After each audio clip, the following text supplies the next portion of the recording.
Welcome back to your channel छात्रों। तो आज हम शुरू करने वाले हैं क्लास 10th का साइंस का फिजिक्स का light reflection and refraction chapter.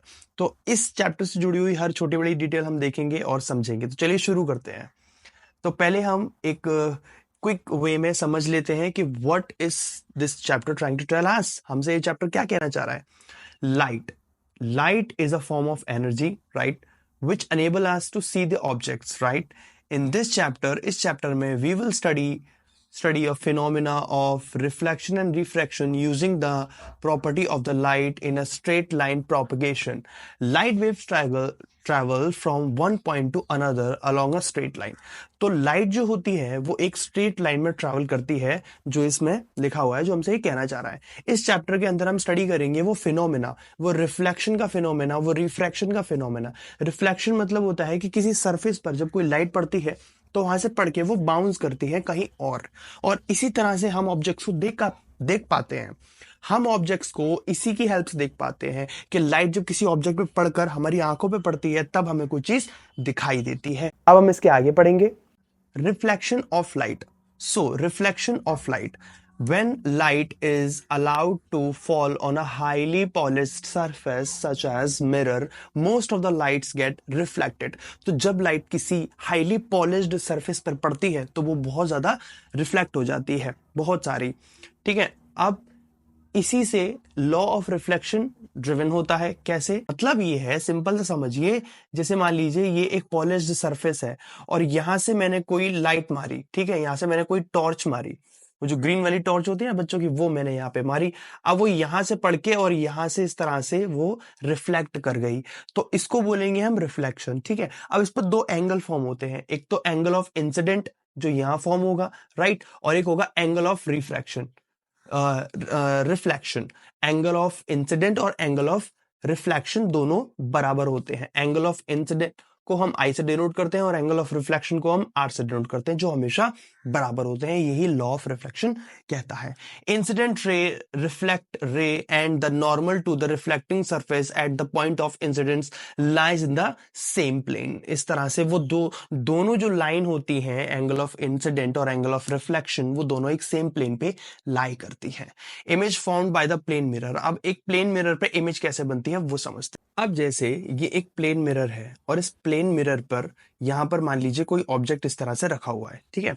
अब ये ऑब्जेक्ट की कुछ रिफ्लेक्शंस इस पे पड़ेंगी, इस तरह से ये पड़ा, तो ये ऑब्जेक्ट का रिफ्लेक्शन जैसे यहां पड़ के वापस, जैसे हम चीज को देखते हैं ना, जब हम किसी प्लेन सरफेस, किसी प्लेन मिरर पर जब हम खुद को देखते हैं तो हमें वो चीज एकदम बराबर दिखाई देती है, मतलब जैसे हम हैं वैसे दिखाई देती है, और जितनी हाइट हमारी है सेम हाइट दिखाई देती है। एक्चुअली एक विजुअली, मतलब एक विजुअल वर्ल्ड, एक वर्चुअल वर्ल्ड और बनता है मिरर के राइट हैंड साइड पे। बिल्कुल सही, ये लेफ्ट हैंड साइड जो रियल वर्ल्ड है, ठीक है, और ये वर्चुअल वर्ल्ड है। तो वर्चुअली भी एक सेम इमेज इस तरह से फॉर्म होती है।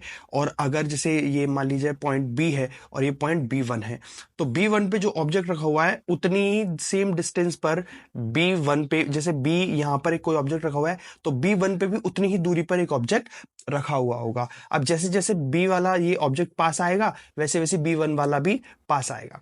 तो ये मतलब सिंपल सा एक तरीका है समझाने का कि हाँ, एक प्लेन मिरर पे कैसे इमेज फॉर्म वगैरह होती है। Okay, so virtually image and erect. तो वर्चुअल इमेज, जैसे मैंने बताया, प्लेन मिरर पे जो इमेज बनती है वो वर्चुअली बनती है। और virtual image that do not form on screen.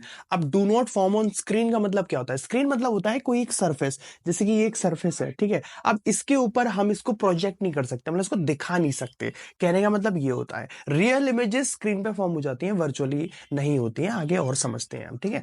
और लिटरली इन्वर्टेड होती हैं। The left side of the object appears on the right side of the image. तो लिटरली इन्वर्टेड का मतलब होता है कि जैसे हमारा जो राइट हैंड होता है मिरर में वो लेफ्ट दिखता है, और जो हमारा लेफ्ट हैंड होता है मिरर में राइट दिखता है। तो ये इसका मतलब होता है लिटरली इन्वर्टेड। आगे होता है the size of the image is equal to that of object, कि जितना बड़ा ऑब्जेक्ट होगा उतना ही बड़ा ऑब्जेक्ट का जो मतलब जितना बड़ा साइज होगा ऑब्जेक्ट का, इमेज का साइज भी उतना ही बड़ा होगा, ये कहता है, ठीक है। तो बेसिक चीजें, बेसिक कैरेक्टरिस्टिक्स हैं जो आपको ध्यान रखनी है। तो अभी हम किसकी बात करें? प्लेन मिरर की बात करें, ठीक है।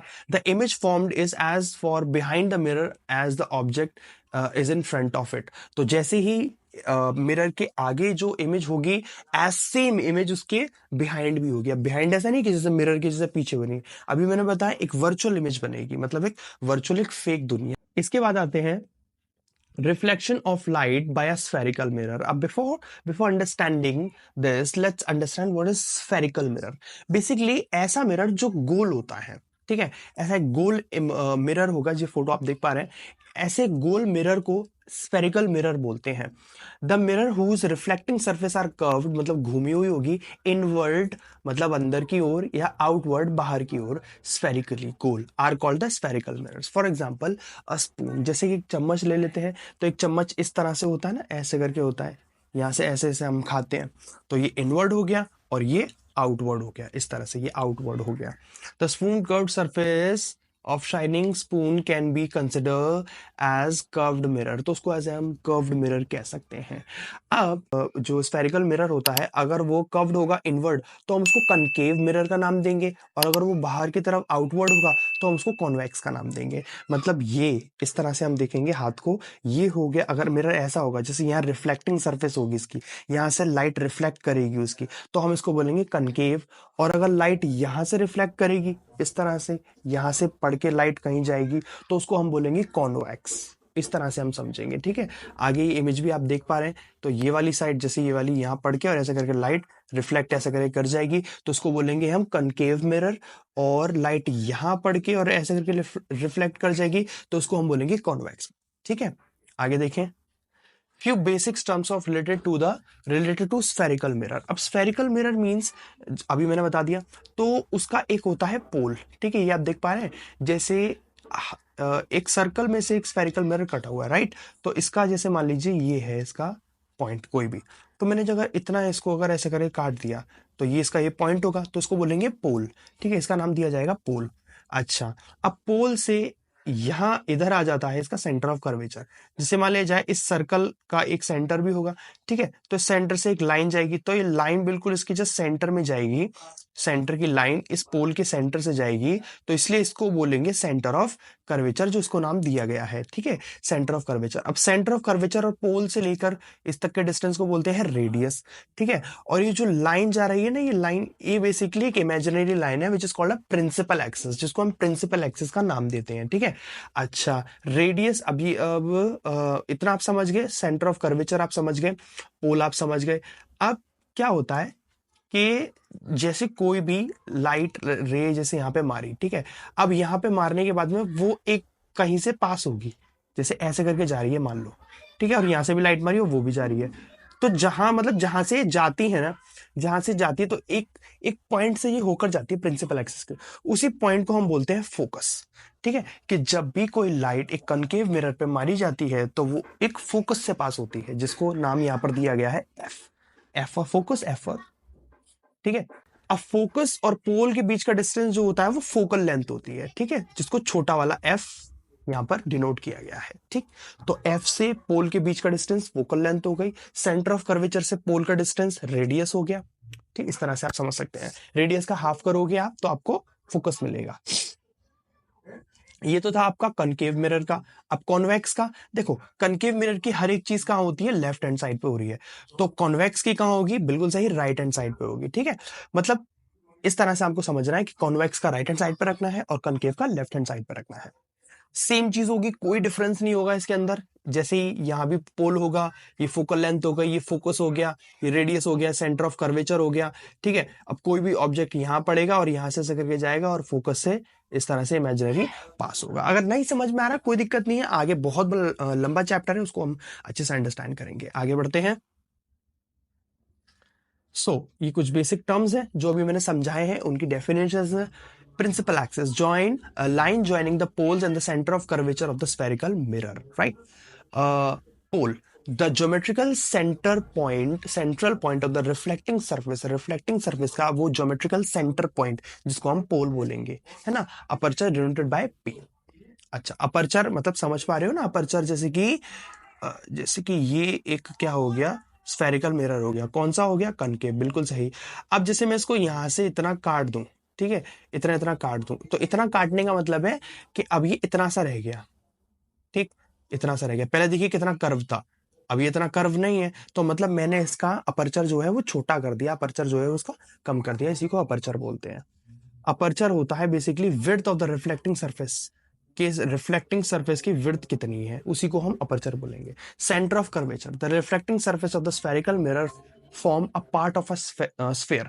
जो स्फेरिकल जो हमारा मिरर होता है वो एक स्फेयर का पार्ट होता है, राइट। तो उसका एक सेंटर पॉइंट भी होगा, ठीक है, जो उस मिरर के सेंटर से जा रहा होगा, तो इसलिए उस सेंटर पॉइंट को सेंटर ऑफ कर्वेचर बोला जाता है।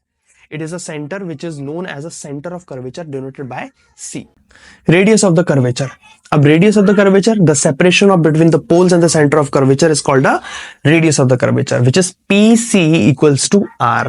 P और C, मतलब P और C का जो डिस्टेंस है पूरा रेडियस माना जाएगा, ठीक है। फोकस पॉइंट अभी मैंने आपको बताया, जो भी रिफ्लेक्टिंग सरफेस बीच से जाएंगी और एक पॉइंट से होकर गुजरेंगी तो उसको हम फोकस पॉइंट बोलेंगे। The point of the spherical axis where all the parallel rays meet, जितनी भी पैरेलल रेज होंगी, मीट करेंगी, मिलेंगी, उसी को हम फोकस पॉइंट कहेंगे।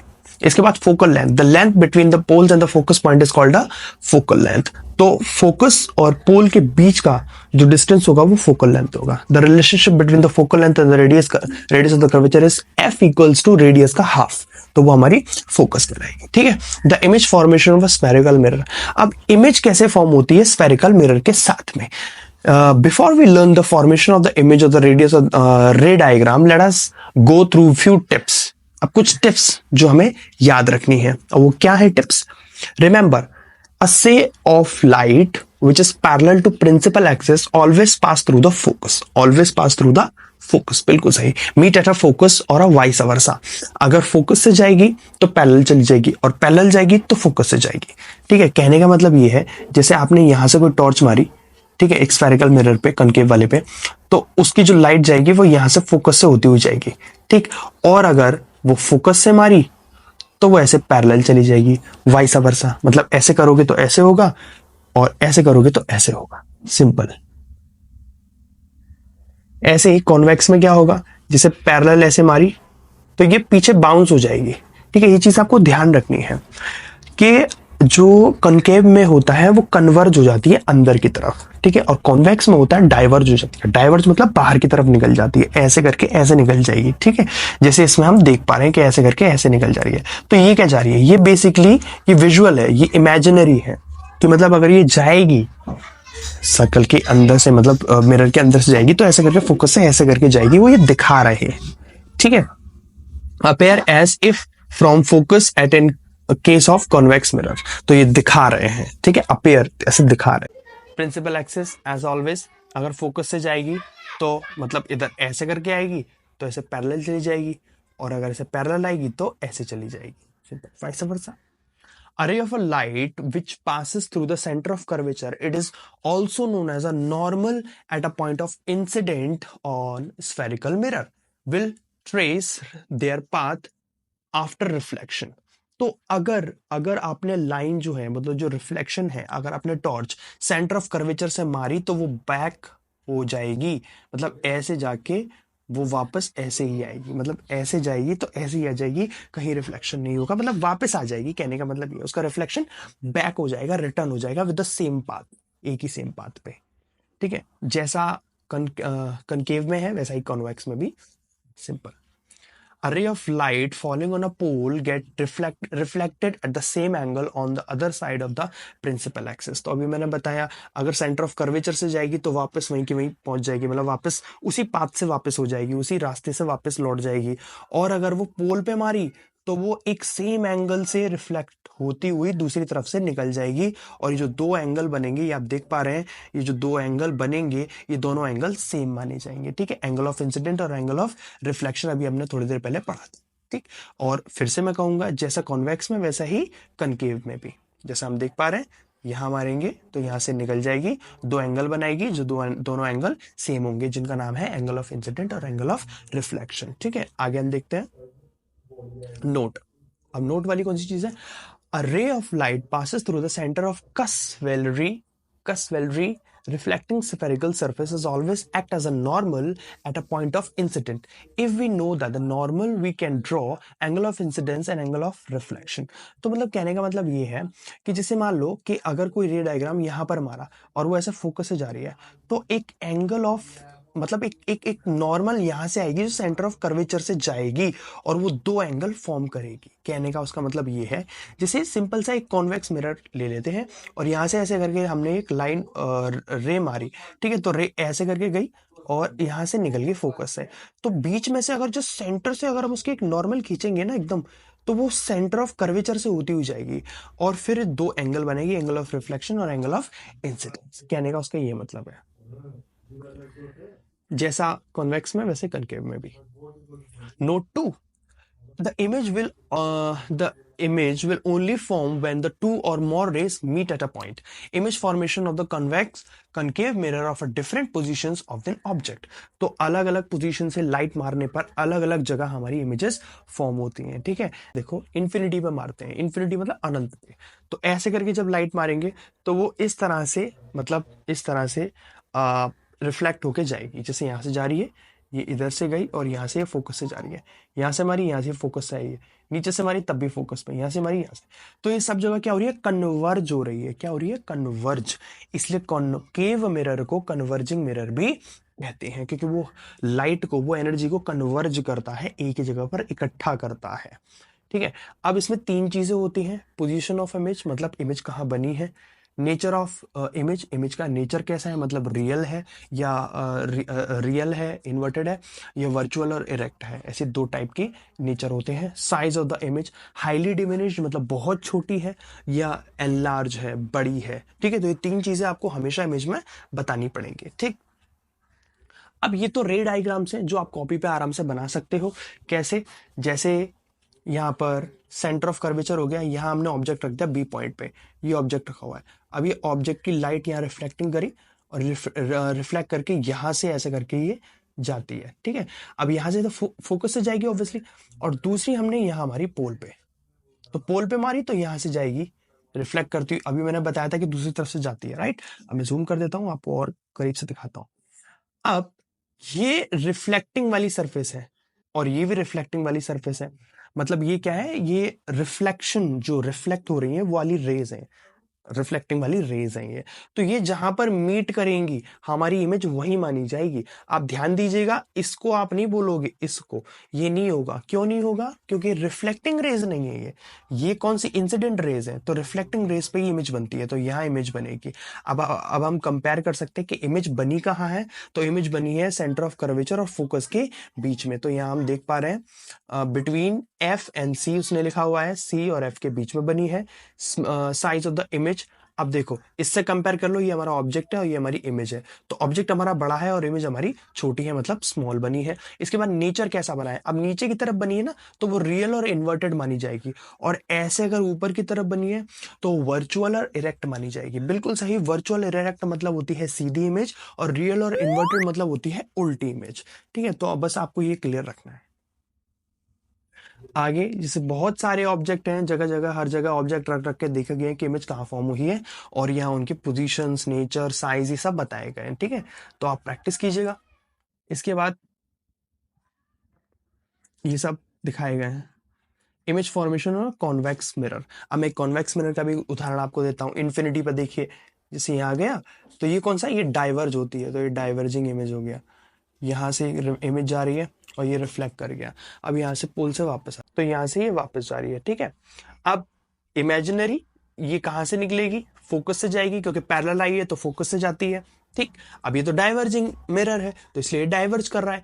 अच्छा, अब मैंने अभी क्या बताया था कि जो भी इमेज बनेगी वो पैरेलल मतलब जो भी रिफ्लेक्टिंग रेज होगी उसके मीट पर ही बनेगी, तो जो रिफ्लेक्टिंग रेज हैं वो कहाँ मीट कर रही हैं, यहां पर मीट कर रही है। ठीक है, मतलब ये गई तो ये भी यहीं आ रही है, और ये गई तो ये भी यहीं आ रही है, तो फोकस पे आ रही है, तो इसमें पोजीशन कहाँ है इमेज की, एट अ फोकस, फोकस पे बनी है image. Size of the image क्या है, हाईली डिमिनिश्ड, मतलब हाईली डिमिनिश्ड मतलब बहुत ज्यादा छोटी है, सूक्ष्म है, मतलब पॉइंट साइज इमेज बनी है। और नेचर क्या है इमेज का, अब ये राइट हैंड साइड बनी है, दैट मीन्स वो वर्चुअल और इरेक्ट मानी जाएगी। बिल्कुल सही, ठीक है, इतना क्लियर है। आगे और देख लेते हैं, एक एग्जांपल और समझ लेते हैं। Anywhere between infinity and the pole of the mirror. अब कहीं भी रख दिया जाए, पोल और इन्फिनिटी के कहीं भी बीच में हमने इमेज को मतलब ऑब्जेक्ट को रख दिया, तो हमने ऑब्जेक्ट रख दिया यहाँ बी पॉइंट पे। अब यहां से जा रही है एक रे, ठीक है, ऑब्जेक्ट की, और ऐसा करके ये डाइवर्ज हो गई। अब डाइवर्ज होके ये कहाँ जाएगी, यहां से निकली, ठीक है, तो इस पॉइंट पे आई। अच्छा, और एक हमने यहां से पोल पे मार दी, और पोल से मतलब सॉरी यहां से आएगा ना, ऑब्जेक्ट तो यहाँ रखा हुआ है, ऑब्जेक्ट यहाँ रखा हुआ है, तो यहां से आएगी और यहां से निकल के ये निकल गई। तो यहां से ये फोकस मतलब इधर से ऐसा करके ये रिफ्लेक्ट करती हुई जा रही है। अब ये मिली कहां पर, तो बेसिकली ये यहां पर मिली, यहां मिली, तो ये इसकी कौन से, ये मीटिंग पॉइंट हो गए रिफ्लेक्टिंग रेज के। अब यहीं पर इमेज हमारी बनेगी, तो इमेज बनी है ऐसे। अब ये अपवर्ड बनी है, देखिएगा आप, अपवर्ड बनी है, ऊपर की तरफ बनी है, मतलब इमेज कैसी होगी, बिल्कुल सही, वर्चुअल और इरेक्ट होगी, मतलब इमेज सीधी बनी है। अब साइज में अगर हम कंपेयर करें तो ए बी की हाइट देखिए, और फिर ये A1 और B1 की हाइट देखिए, तो A1 और B1 की हाइट कैसी है, छोटी है, तो इमेज का साइज हम लिखेंगे वेरी स्मॉल, ठीक है। और पोजीशन हम कहाँ लिखेंगे, between P and F, P and F मतलब P ये हो गया, F ये हो गया, मतलब पोलर फोकस के बीच में इमेज का साइज है। और इमेज का नेचर कैसा है, इमेज हमारी वर्चुअल और इरेक्ट बनी है, ठीक है, मतलब वर्चुअल और सीधी बनी हुई है। अब यूजेस ऑफ कनकेव मिरर, अब कनकेव मिरर को हम यूज कहाँ कहाँ करते हैं, तो देखिए यूज इन टॉर्चेस, टॉर्च वगैरह में यूज होती है। सर्च लाइट, जो ढूंढने वाली लाइट होती है ना, पुलिस वुलिस वाले के पास होती है वो। Headlights of the vehicles, vehicles की हेडलाइट्स का के अंदर वो यूज किया जाता है।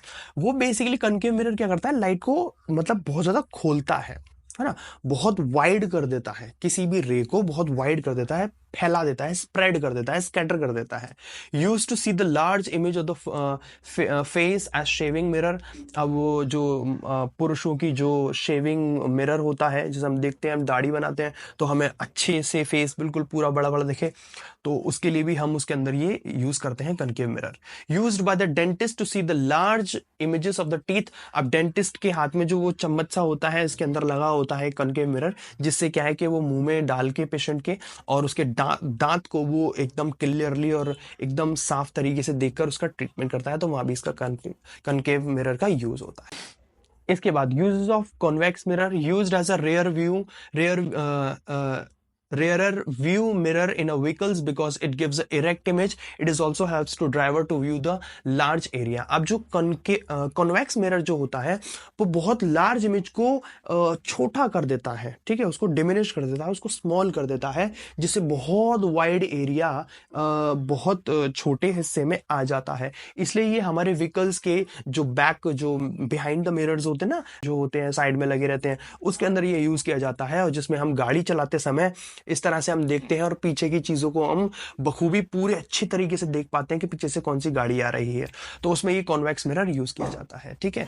Next, sign convention of the reflection of the spherical mirrors. अब साइन कन्वेंशन बहुत इंपॉर्टेंट है और बहुत ईजी भी है, आप आराम से समझिएगा। साइन कन्वेंशन आप बस सीख गए तो आगे फिर बहुत सब कुछ एकदम हलवा है, आसान है, आराम से कर लोगे, ठीक है। The object is always place at the left side of the mirror. Object हमेशा मिरर के लेफ्ट हैंड साइड पे ही प्लेस किया जाता है, ठीक है। All distance should be measured from the pole.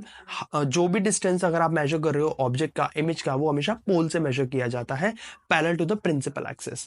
Take P as a origin, तो हम पी को एज अ ओरिजिन ले सकते हैं। And distance measured right of the principal axis, right of the origin is plus में X axis हो गया, are taken positive and left hand is taken as a negative. ये तो हमें पता है, कार्टेशियन प्लेन में हमें अच्छी तरह से देखा हुआ है, इस तरह से हम करते हैं ना, ये एक्स एक्सिस हो गया और ये वाई एक्सिस हो गया, ये माइनस का, ये प्लस का, ये प्लस का, ये माइनस का, इस तरह से हम करते हैं, तो ये वही चीज है। मतलब देखिए ये आ गया हमारा कार्टेशियन प्लेन, ठीक, नीचे जाएंगे नेगेटिव, ऊपर जाएंगे पॉजिटिव।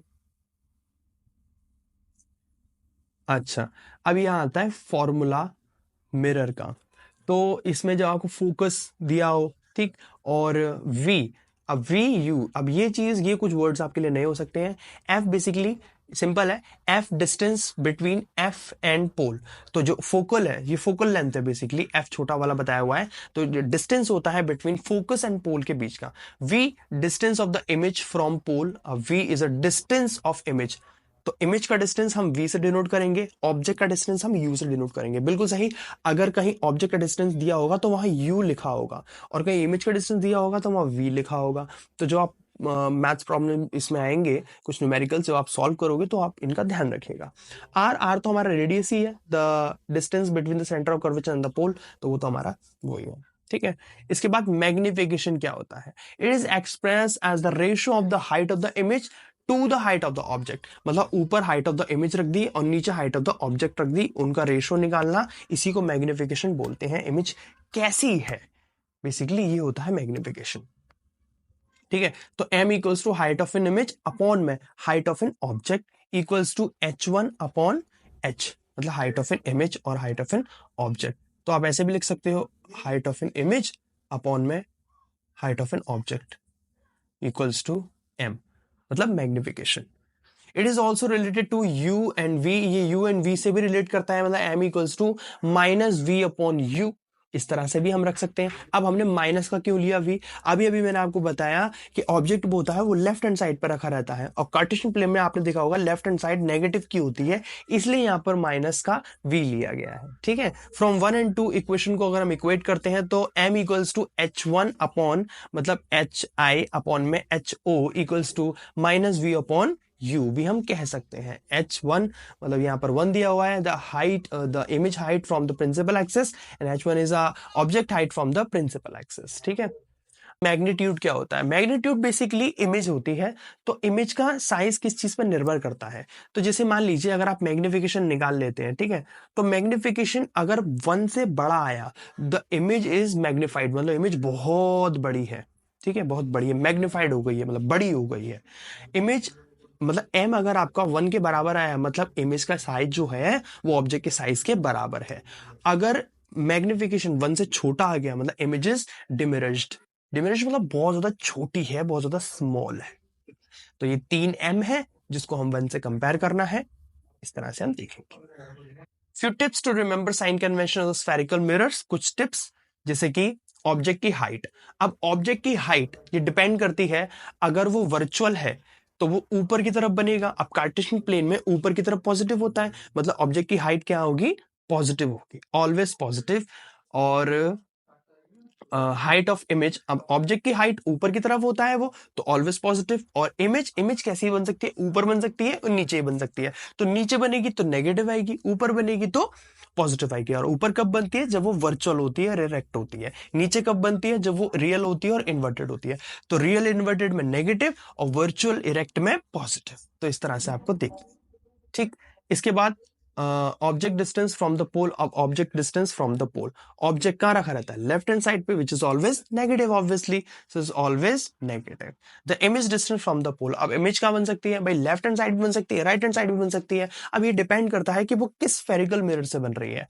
ठीक है, जैसे हमारे कॉन्वेक्स से मिलती है तो वो राइट हैंड साइड पे बनती है, और कनकेव से बनती है वो लेफ्ट हैंड साइड पे बनती है। तो रियल जो इमेजेस होती हैं वो हमेशा कैसी बनेगी? ऑलवेज नेगेटिव बनेगी। और वर्चुअल जो होती है वो ऑलवेज पॉजिटिव बनेगी। जो वर्चुअल इमेज होती है वो सीधी बनती है, ऊपर की तरफ अपवर्ड बनती है, इसलिए वो पॉजिटिव होगी। ठीक है, इसके बाद फोकल लेंथ। तो कनकेव मिरर की फोकल लेंथ जो होती है वो ऑलवेज नेगेटिव होगी, और कॉन्वेक्स मिरर की फोकल लेंथ जो होगी वो ऑलवेज पॉजिटिव होगी, क्योंकि कॉन्वेक्स मिरर के अंदर जो भी काम होता है वो राइट हैंड साइड पे होता है, कॉन्केव मिरर में जो भी काम होता है वो लेफ्ट हैंड साइड पे होता है। तो कार्टेशियन प्लेन के हिसाब से राइट हैंड साइड वाली वैल्यू पॉजिटिव की होती है, लेफ्ट हैंड साइड वाली value negative. I hope this is clear. आगे आते हैं हम, अब आ जाते हैं हमारा next topic which is called a refraction after this small break.